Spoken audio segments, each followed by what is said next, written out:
So the power of Lightroom Mobile is pretty spectacular. You can do cross-platform editing. That means you can edit on your mobile device, on your phone or your iPad, and then go back to the studio and work on your desktop. You've got really sophisticated editing tools in your hand. You can absolutely add graphics while you're on location. This is a really handy thing to do. Very handy, because you can deliver social content, you can deliver client thank you notes, client content for websites, all while you're heckfire standing in the water still. You can add some textures, which is really cool, all added through Lightroom. So when you have an image in Lightroom, you can add a logo to it. And how you do that is you go through the sharing function. So when you're in sharing, you tap on the send button. I call it the send button. And this dialog box comes up and you have save a copy to a device, share, add borders and share, export as, create replay, post to community, and invite. And I do want to call attention to this. When you do save a copy to device or share, that outputs a JPEG. If you go to export as, you have an option to what kind of file type and what size. So for most of y'all, you might want to be looking at export as opposed to save a copy or share. All right. So when you go to export as, then from there, yeah, this is where it gets good. You get to pick your file type. Now, I need to be really clear. With your file type, there's original, JPEG, TIFF, and DNG. If you want to add a logo and or texture, it has to be either a JPEG or TIFF. This is really, really important. You cannot add a logo to a DNG. All right, so follow this window with me. When you're in the export as, there's a watermark button here and you can tap on customize. Now this is really, really important. You can either use the text or the graphic up here on the top. The graphic you have to preload onto your device.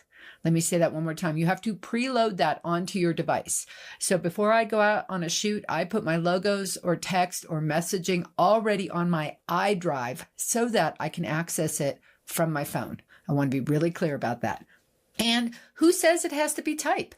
The same exact function, you can actually add textures. Yes. How do you do that? You make sure you preload onto your device a PNG file. That means it's transparent.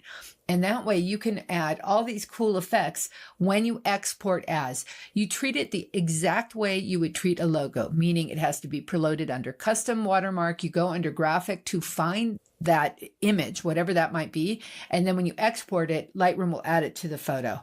And you can heckfire, you can put some pretty cool effects. Some of them subtle, some of them a little more, I don't know, juicy, however you want to look at it. But it's pretty cool what you can do all in Lightroom. Look how easy it is. Share, export as, include watermark, customize. Now mine's going to show up because I just used it, but the plus sign is where you navigate onto your drive, wherever you put it. I happen to have on my iDrive a folder called logos. I have all sorts of stuff on this drive. There's my file. I can pick a black one, change the size, change the vertical offset. It's a little limited, but that's okay. And I can tap right back on there, get a different one, maybe the orange one again. Again, I can change the size, the vertical offset. You get the idea here. And then if you have graphics, you can load a graphic. I happen to have some tintype looks here. I don't know it's going to work for this image, but heckfire, let's give it a try. All right, the size is not right for this, but here you go. I can scale it, move it. Like I said, it's a little clunky, but that's okay.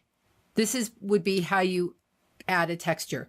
And if you add a texture, you want to make sure it's the right size for your image. And then notice there's no OK, there's just a back button.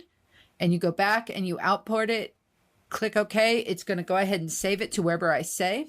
And it'll only appear on the exported image. It will not appear on the Lightroom file in your Lightroom application.